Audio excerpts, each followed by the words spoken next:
Hello everyone, welcome back to my channel Keerthi's kitchen. And ఇవాళ వచ్చేసరికి చాలా సింపుల్గా ఇంట్లోనే టేస్టీగా అయితే ఆలూ పరోటాని చేసుకోవచ్చు. అండ్ టేస్ట్ అయితే చాలా సూపర్గా ఉంది అండ్ చాలా సింపుల్గా అయితే చేసేసుకోవచ్చు. అండ్ పిల్లల నుంచి పెద్దవాళ్ళ వరకు అందరు కూడా ఇష్టంగా తింటారు. అండ్ బ్రేక్ఫాస్ట్గా కానీ అండ్ నైట్ డిన్నర్గా కానీ సూపర్గా ఉంటుంది. ఇంకా లేట్ చేయకుండా ఎలా చేయాలో చూసేద్దాం. ముందుగా అయితే నేను ఒక 3 మీడియం సైజ్ పొటాటోస్ అన్నీ కూడా తీసేసుకొని ఉడకబెట్టేసుకొని పీల్ అవుట్ చేసా. ఇది ఎలా ఉడకబెట్టుకోవాలి, ఎంతసేపు, ఏంటి అది ఎవరికన్నా కావాలంటే కూడా కింద కామెంట్ సెక్షన్‌లో కామెంట్ చేయండి. అండ్ ఇలా మొత్తాన్ని కూడా పీల్ అవుట్ చేసేసుకొని పొటాటోస్ అంతా కూడా ఒక ప్లేట్లోకి అయితే ట్రాన్స్ఫర్ చేసుకొని రెడీ చేసుకోండి. అంటే మీరు చపాతీ ముద్ద చేసుకునే దాన్ని బట్టి మీకు ఎన్ని పొటాటోస్ కావాలంటే అన్ని అయితే పెట్టుకోండి. నేనైతే 3 పొటాటోస్ మీడియం సైజ్వి తీసుకొని ఇలా మొత్తం పీల్ అవుట్ చేసుకొని ఉడికించుకొని పెట్టేసుకున్నాను. ఇప్పుడు ముందుగా మనం తీసుకున్న పొటాటోస్ అన్నీ కూడా వన్ బై వన్ ఒక్కొక్కటిగా వేసుకొని స్మాష్ చేసుకోండి. నా దగ్గర స్మాషర్ లేదు కాబట్టి నేను హ్యాండ్తో యూస్ చేస్తున్నా. మీ దగ్గర కనుక స్మాషర్ ఉంటే కనుక బాగా మెత్తగా అయితే చేసేసుకోండి. మొత్తాన్ని కూడా స్మాష్ చేసేసుకొని ఒక ఉండలా చేసుకొని పక్కన పెట్టేసుకోండి. ఇప్పుడు అదే బౌల్లో సన్నగా తరిగి పెట్టుకున్న ఉల్లిపాయని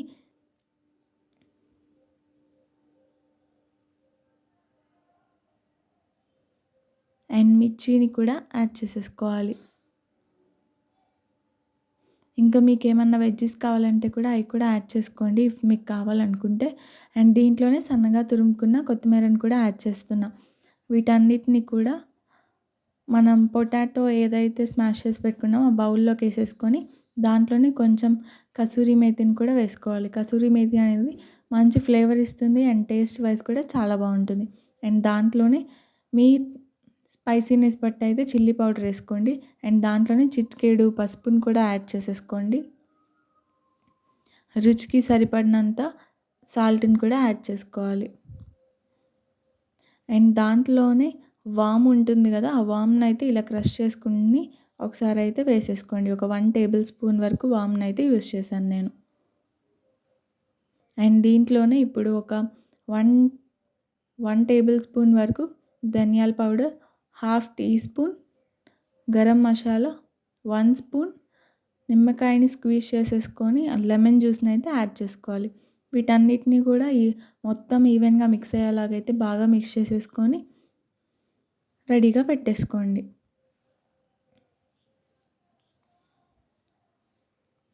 ఇలా మొత్తం మిక్స్ చేసుకున్న తర్వాత మనం ఏదైతే చపాతీ ముద్ద చేసుకుంటామో దానికన్నా కూడా ఈ పొటాటో ముద్ద అనేది కొంచెం చిన్నగా ఉండాలి. ఎందుకంటే ఇది మనం లోపల పెట్టుకుంటాం కాబట్టి.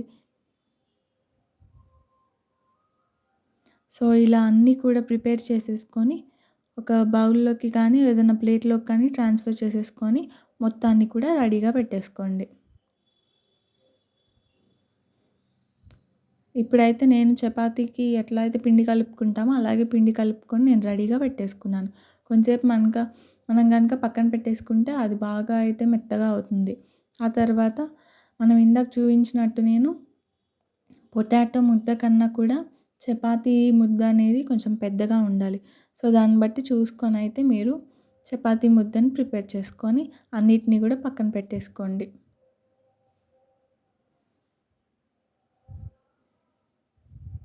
ఇప్పుడు పొటాటోని లోపల పెట్టి ఎలా ఫిల్ చేసుకోవాలి ఏంటి అన్నది అయితే ఇక్కడ నేను చూపించేస్తాను చూడండి. ముందుగా మనం తీసుకున్న పొటాటోది కూడా ఈ చపాతీ ముద్ద లోపల అయితే ఇలాగా మధ్యలోకి అంతా స్ప్రెడ్ చేసేసుకొని పెట్టుకొని స్లోగా మొత్తాన్ని కూడా ఫిలప్ చేసుకోండి. ఎక్కడ కూడా గ్యాప్స్ కానీ ఏమీ లేకుండా అయితే మొత్తాన్ని ఫిల్ చేసేసుకోండి. ఇప్పుడు మనం చపాతీ అయితే ఎలా రుద్దుకుంటామో సేమ్ అదే ప్రాసెస్లో అయితే ఇది చేసుకోవాలి. కాకపోతే కొంచెం స్లోగా అయితే చేసుకోవాలి, లేదంటే లోపల ఉన్నదంతా కూడా బయటికి వచ్చేస్తుంది. ఇప్పుడు పొడి పిండిని జల్లేసుకొని ఒకసారి ఇలాగా ప్రెస్ చేసేసి పైన కూడా ఇంకో వైపు కూడా పొడి పిండి చల్లుకొని బాగా అయితే చపాతీ కర్రతో అయితే ఇలా ఉండల్లాగా ఏం లేకుండా మొత్తం ఈవెన్గా వచ్చేలాగా చేసుకోండి. మరీ ఎక్కువ ప్రెస్ చేస్తే కనుక మనం లోపల పెట్టిన ఆ పొటాటో ముద్ద అనేది మనకి బయటికి వచ్చేస్తుంది. సో కొంచెం స్లోగా అయితే చేయాలి. ఇలా మీకు ఎన్ని కావాలంటే అన్నిటిని కూడా సేమ్ ఇదే ప్రాసెస్లో అన్నీ చేసేసుకోండి. ఇప్పుడు ఏదైనా ఒక ప్యాన్ పెట్టేసుకొని ప్యాన్ హీట్ అయిన తర్వాత నేనైతే నెయ్యిని బదులు బటర్‌ని అయితే యూజ్ చేస్తున్నా. మీ దగ్గర బటర్ ఉంటే గనుక బటర్‌ని కూడా యూజ్ చేసేసుకోవచ్చు. ఇప్పుడు నెయ్యినైతే యాడ్ చేసేసుకొని మనం చేసుకున్న ఈ ఆలు పరాటాదైతే దీని మీద వేసేసుకొని పైన నెయ్యినైతే యాడ్ చేసుకోండి. ఎమ్మటనే ఫ్లిప్ అయితే చేయకుండా ఒక 2 మినిట్స్ అయినా ఉంటే గనుక మొత్తం కూడా సెట్ అవుతుంది. ఇలా ఫ్లిప్ చేసుకుంటూ ఎక్కడ కూడా మాడిపోకుండా అటు ఇటు ఫ్లిప్ చేసుకుంటూ మధ్య మధ్యలో గీని యాడ్ చేసుకుంటూ చాలా సింపుల్‌గా అయితే మనం చేసేసుకోవచ్చు. అండ్ నాకైతే చాలా మెత్తగా అండ్ చాలా పర్ఫెక్ట్ టేస్టీగా అండ్ చాలా సూపర్‌గా అయితే వచ్చాయి. అండ్ మీకు కనుక ఏది కావాలంటే అది యాడ్ చేసుకోండి. అండ్ ఇలా మధ్య మధ్యలో గీనైతే నేను అప్లై చేసుకుంటున్నాను. ఎందుకంటే టేస్ట్ వైస్ అనేది చాలా బాగుంటుంది కాబట్టి. చూడండి పొంగుతూ అండ్ చాలా మెత్తగా కూడా చాలా బాగా అయితే వచ్చాయి. సో, అలాగా మధ్యలో గీని అప్లై చేసుకుంటూ అటు ఇటు ఫ్లిప్ చేసేసుకుంటూ మొత్తాన్ని కూడా ఈవెన్‌గా అయితే కాల్చేసుకోండి. చూడండి ఎంత సూపర్‌గా వచ్చిందో అండ్ చాలా బాగుంది. అండ్ ఒక్కసారి తింటే మళ్ళీ మళ్ళీ తినాలనిపిస్తుంది. అంత సూపర్‌గా ఉంది. అండ్ లోపల కూడా మనం పెట్టిన ఈ పొటాటో ముద్ద అనేది ఆల్రెడీ మనం బాయిల్ చేసాం కాబట్టి ఎటువంటి పచ్చిగా కానీ ఏమనిపించదు. అండ్ చాలా బాగుంటుంది టేస్ట్ కూడా. నేను ఒకసారి చూపిస్తాను చూడండి ఎంత పర్ఫెక్ట్‌గా ఎంత సూపర్‌గా వచ్చిందో. అండ్ ఒక్కసారి తింటే మీకు మళ్ళీ మళ్ళీ తినాలనిపిస్తది. అండ్ పిల్లల నుంచి పెద్దవాళ్ళ వరకు ప్రతి ఒక్కరు కూడా ఇష్టపడతారు. చూడండి ఎంత పర్ఫెక్ట్‌గా ఎంత బాగుందో. దీంట్లోకి ఇంకా ఎటువంటి కర్రీ కానీ ఏం అవసరం లేదు. అండ్ మర్చిపోకుండా ఛానల్‌ని కూడా సబ్స్క్రైబ్ చేసుకోండి. అండ్ లైక్ కూడా చేయండి. అండ్ షేర్ కూడా చేయండి. And me friends and family మెంబర్స్‌తో కూడా మర్చిపోకుండా షేర్ చేసేయండి. Thank you for watching.